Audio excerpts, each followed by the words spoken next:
젊은 날, 우리는 늘 불안과 씨름하며 살아가죠. 미래에 대한 막연한 걱정, 치열한 경쟁 속에서 느끼는 초조함, 그리고 끝없이 이어지는 관계의 어려움까지 매일매일이 크고 작은 불안의 연속일 겁니다. 하지만 많은 분들이 이런 생각에 기대곤 합니다. 나이가 들면, 어쩌면 60줄에 접어들면 모든 것을 초월한 평화가 찾아오지 않을까, 삶의 지혜가 쌓이고 세상의 풍파를 넉넉히 겪어낸 후에는 더 이상 잠 못 이루는 밤은 없을 거라고 말이죠. 그런데 정말 그럴까요? 안타깝게도 현실은 우리가 예상하는 것과는 사뭇 다른 경우가 많습니다. 사회적 성공을 이루고 물질적 풍요를 누리며 심지어는 자녀들까지 모두 독립시켜 홀가분해진 60대 이후에도 여전히 마음 한구석에 깊은 불안의 그림자를 품고 살아가는 분들이 놀랍도록 많다는 사실을 우리는 주변에서 어렵지 않게 목격하곤 합니다. 도대체 무엇이 우리를 그토록 흔들리게 만드는 걸까요? 인생의 황혼기에 접어들어서도 사라지지 않는 이 불안의 정체는 무엇일까요? 이 질문은 단지 개인적인 나약함의 문제가 아닐지도 모릅니다. 어쩌면 이 불안이라는 감정은 인간이라면 누구나 마주할 수밖에 없는 보편적인 숙명과도 같은 것일지 모릅니다. 오늘 우리는 바로 이 질문에 대한 답을 찾아가는 여정을 시작해 보려 합니다. 노년기의 보편적인 감정들을 철학적이고 사회적인 맥락에서 깊이 있게 탐구하며 여러분 개인의 불안이 단순한 우연이 아니라 인간 존재의 심오한 질문과 맞닿아 있음을 깨닫는 소중한 시간이 될 것입니다. 단순히 위로를 건네는 것을 넘어 불안의 근원을 파고들어 삶에 대한 깊이 있는 통찰을 얻는 기회가 될 테니 저와 함께 그 길을 걸어보시죠. 우리가 오늘 이야기할 대주제는 바로 60대 이후 사라지지 않는 불안의 그림자입니다. 많은 이들이 은퇴 후의 삶을 상상할 때 여유로운 아침 식탁이나 한가로운 오후의 산책을 떠올리곤 합니다. 분명 물질적인 여유와 사회적 성공을 꽤 오랜 시간 누려왔음에도 불구하고 고요한 저녁 식탁에 홀로 앉아 창밖을 응시하는 분들의 내면에는 알 수 없는 불안이 깊숙이 자리 잡고 있는 경우가 허다합니다. 마치 밝은 대낮에도 길게 드리워진 그림자처럼 삶의 만족감 뒤편에 불안이라는 어두운 감정이 따라붙는 것이죠.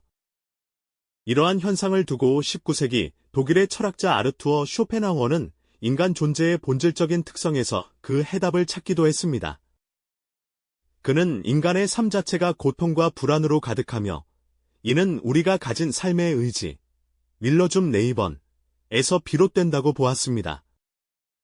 즉, 불안은 단순히 개인의 불행이나 실패에서 오는 것이 아니라 인간으로 태어났기에 피할 수 없는 우리 존재의 본질적인 속성일 수 있다는 통찰을 던져주는 것이죠. 지금부터 우리는 세 가지 구체적인 사례를 통해 이 노년기의 불안이 어떤 모습으로 우리 삶을 찾아오는지 함께 들여다볼까 합니다. 첫 번째 사례는 바로 쇠락하는 육체와 통제불능의 공포입니다. 우리의 몸은 시간의 흐름을 거스를 수 없죠. 젊은 시절에는 밤샘도 거뜬했고 작은 상처쯤은 금세 아물었지만 어느 순간부터는 거울 속 자신의 모습이 낯설게 변해가는 것을 발견하게 됩니다. 주름진 손으로 약병을 만지는 아침, 예전 같지 않은 걸음걸이, 그리고 불현듯 찾아오는 크고 작은 질병들까지 노년기에 접어들며 피할 수 없는 신체적 노화와 그로 인한 질병은 우리에게 깊은 불안감을 안겨줍니다. 건강 악화는 단순히 몸이 불편해지는 것을 넘어 삶의 통제력을 상실하는 기분으로 이어지곤 합니다. 매일 걷던 산책길이 멀게 느껴지고 좋아하는 취미 활동도 예전처럼 즐기기 어려워지죠.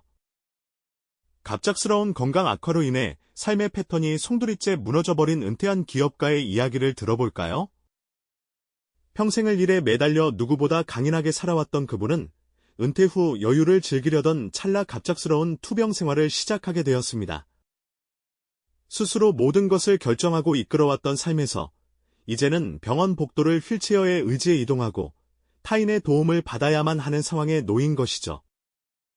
그의 얼굴에는 익숙한 활기 대신 자신의 몸조차 마음대로 할 수 없다는 깊은 무력감과 함께 독립성을 잃어버릴지도 모른다는 공포가 짙게 드리워져 있었습니다. 이러한 신체적 변화는 고독감을 심화시키는 요인이 되기도 합니다. 친구들이 하나둘 세상을 떠나고 가족들도 각자의 삶으로 바빠지면서 병마와 홀로 싸워야 하는 상황에 직면하게 되는 것이죠.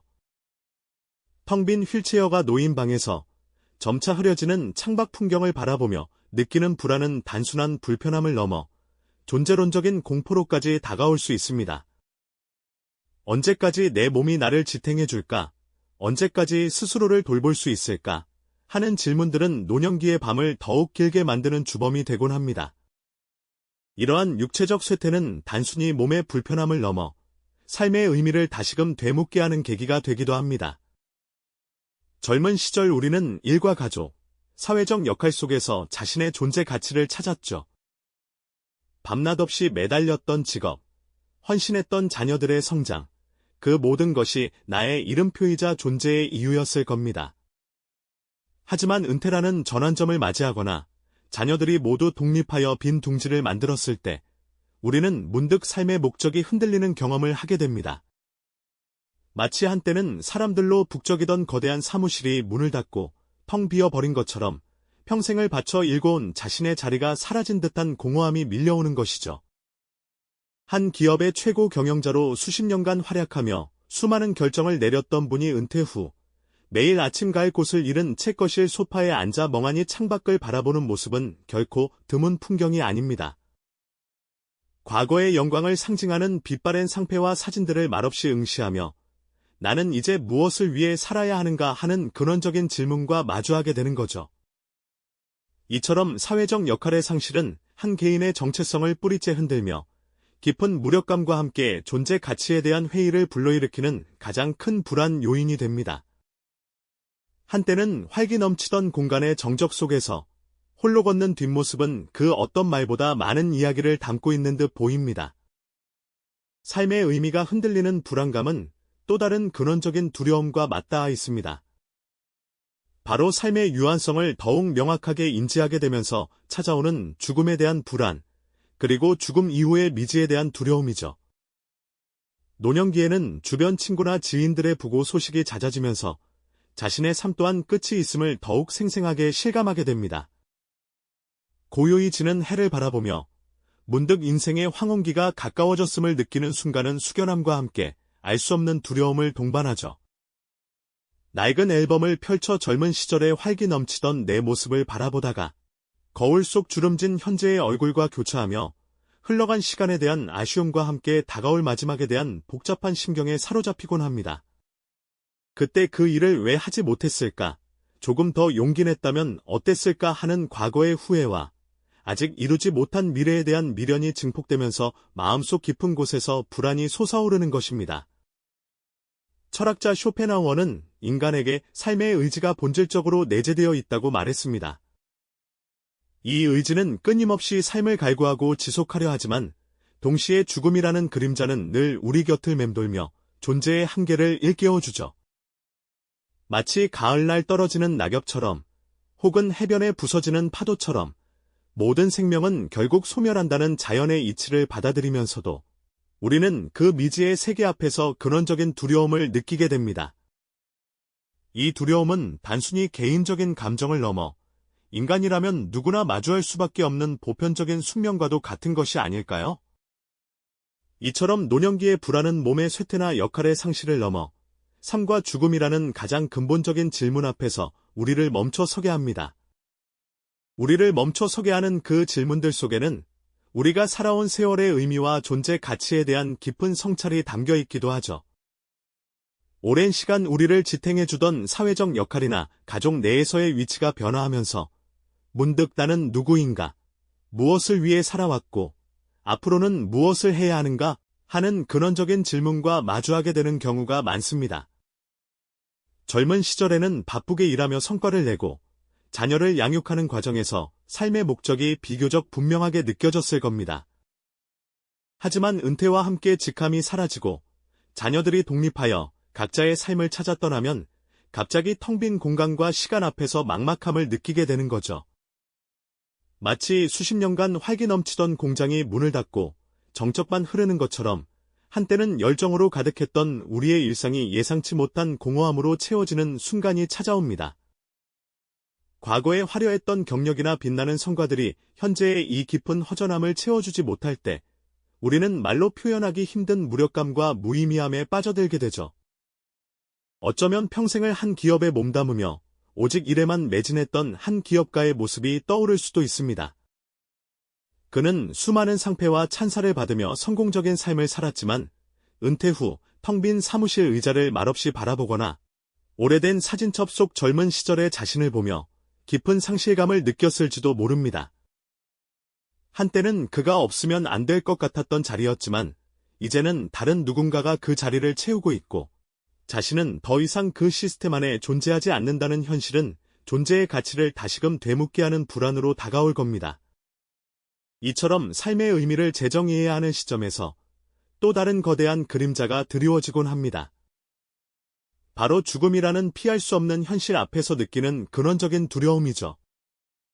나이가 들수록 주변의 소중한 사람들이 우리 곁을 떠나고 우리 자신의 몸 또한 예전 같지 않음을 느끼면서 삶의 유한성을 더욱 명확하게 인지하게 됩니다. 마치 고요히 지는 해를 바라보는 실루엣처럼 어둠이 서서히 들이오는 것을 느끼며 우리는 삶의 끝이 다가옴을 예감하게 되는 거죠. 이때 우리는 과거의 수많은 순간들을 되짚어보며 만약 그때 다른 선택을 했더라면 어땠을까 하는 후회에 잠기기도 하고 아직 이루지 못한 미래의 꿈이나 계획에 대한 미련이 증폭되기도 합니다. 쇼펜하우어가 말한 삶의 의지는 우리가 살아가고자 하는 근원적인 욕망을 뜻하지만 동시에 죽음이라는 불가피한 그림자는 이 의지 앞에서 우리를 멈춰 세우고 깊은 성찰의 시간을 갖게 합니다. 낡은 앨범 속 젊은 시절의 활기 넘치던 모습과 지금의 내 모습을 교차하며 시간의 흐름과 소멸이라는 자연의 이치를 다시 한번 깨닫는 순간이죠. 이러한 불안들은 단순히 노년기에 찾아오는 우울감이나 개인적인 나약함의 증거가 아닙니다. 오히려 쇼펜하우어가 날카롭게 통찰했듯 인간 존재의 본질적인 조건, 즉 삶의 의지와 그 의지가 필연적으로 동반하는 고통이 어우러져 나타나는 결과라고 볼 수 있습니다. 마치 산이 높으면 골이 깊듯이 강렬한 삶의 의지가 있다면 그만큼 존재의 유한성 앞에서 느끼는 불안과 고통 또한 깊어질 수밖에 없다는 의미죠. 60대 이후의 불안은 우리에게 삶의 유한성과 진정한 의미가 무엇인지 끊임없이 되묻게 하는 중요한 철학적 질문이기도 합니다. 단순히 나이가 들어서라는 쉬운 답으로 치부하기에는 그 내면에 담긴 인간 보편의 숙명적인 고민이 너무나 깊습니다. 우리의 불안은 개인적인 나약함을 넘어서 삶의 본질을 이해하고 성찰하게 만드는 소중한 기회가 될 수 있다는 것이죠. 어쩌면 불안을 부정하거나 애써 회피하기보다 그 존재를 인정하고 직시하는 것이야말로 진정한 지혜를 찾아가는 첫걸음이 아닐까요? 우리는 이 불안 속에서 삶의 깊이를 배우고 마지막 순간까지도 의미 있는 존재로 살아갈 방법을 모색하게 되는 겁니다. 결국 우리가 60대 이후에 마주하는 이 불안이라는 감정은 단순히 개인적인 나약함의 징표나 인생의 실패를 의미하는 것이 결코 아니라는 점을 다시 한번 깊이 헤아려 볼 필요가 있습니다. 오히려 위대한 철학자 쇼펜하우어가 날카롭게 꿰뚫어 보았듯이 이것이야말로 우리가 살아가는 인간 존재의 가장 본질적인 조건과 맞닿아 있는 불가피한 현상이라고 할 수 있을 테니까요. 우리의 삶의 의지가 강렬하면 강렬할수록 그 의지가 품고 있는 필연적인 고통 또한 깊이를 더할 수밖에 없다는 진실을 이 불안이 우리에게 끊임없이 상기시켜주는 셈이죠. 마치 거대한 파도가 해변에 부딪혀 부서지듯 유한한 존재인 인간은 삶의 끝자락에서 자신의 한계를 직면하며 근원적인 질문과 마주하게 됩니다. 과연 나의 삶은 어떤 의미를 지녔고 남겨진 시간 속에서 진정으로 가치 있는 것은 또 무엇일까요? 이러한 깊은 물음들이 우리를 찾아오는 것이죠. 이러한 물음들은 단순히 노년기에 찾아오는 감정적인 동요를 넘어 인간이라면 누구나 한 번쯤은 깊이 고민하게 되는 보편적인 철학적 성찰의 기회가 된다는 의미입니다. 마치 거울에 비친 자신의 모습을 들여다보듯 불안은 우리 내면의 가장 깊숙한 곳을 비춰주며 삶의 본질적인 질문들을 던져주는 소중한 도구가 되는 것이죠. 그러니 우리는 이 불안을 그저 불편하고 피하고 싶은 감정으로만 치부할 것이 아니라 오히려 삶의 유한성 앞에서 진정한 지혜를 찾아가는 첫걸음으로 받아들일 줄 아는 용기가 필요할지도 모르겠습니다. 불안의 존재를 기꺼이 인정하고 그 그림자를 정면으로 응시하는 것이야말로 어쩌면 가장 현명하고 용기 있는 삶의 태도가 아닐까요? 마치 험난한 산길을 오를 때 지도가 길을 안내해주듯 이 불안은 우리가 마지막 순간까지도 의미 있는 존재로서 어떻게 살아가야 할지 그 방향을 제시해주는 나침반과도 같은 역할을 해줄 수 있습니다. 오늘 우리가 함께 나누었던 60대 이후의 불안에 대한 이야기는 비단 특정 개인의 문제가 아닌 우리 모두가 언젠가는 마주하게 돼 혹은 이미 겪고 있을 보편적인 감정이라는 점에서 깊은 울림을 줍니다. 마치 계절이 바뀌듯 자연스럽게 찾아오는 삶의 한 과정처럼 이 불안은 인간 존재의 조건과 삶의 의미를 다시 한번 깊이 되새겨볼 기회를 제공하는 것이죠.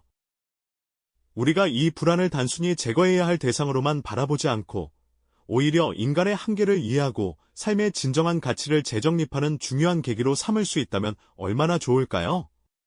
물론 우리 내면 깊숙이 자리 잡은 불안이라는 감정은 쉽게 사라지지 않을지도 모릅니다. 마치 밤하늘의 별처럼 언제나 우리 곁에 존재할 수 있는 것이죠. 하지만 우리가 그 불안을 어떤 시선으로 바라보고 또 어떻게 다루어 나가는지에 따라 우리의 삶의 질과 내면의 지혜는 확연히 달라질 수 있을 겁니다. 마치 폭풍 우 속에서도 등대가 길을 밝혀주듯 불안 속에서도 우리는 더욱 단단하고 성숙한 자신을 발견할 수 있을 테니까요.